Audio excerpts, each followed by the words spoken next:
Olympic নিয়ে এলো নাটি biscuit. চলুন দেখি মুখে দিতেই কার কি মনে পড়ে।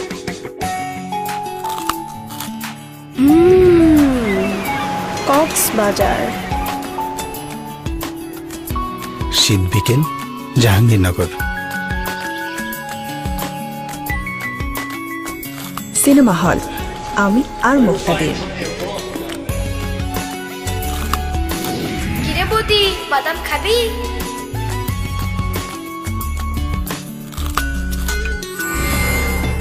ফারজানা, ফারজানা, কি ফারজানা, আমাকে বলো। বাদামের সাথে জড়িয়ে থাকে কত না স্মৃতি। এলো আসল বাদামের স্বাদে ভরা অলিম্পিক নাটি বিস্কুট। বিস্কুটে বাদামের রোম্যান্স। আপনারও মনে পড়বে দারুণ কিছু।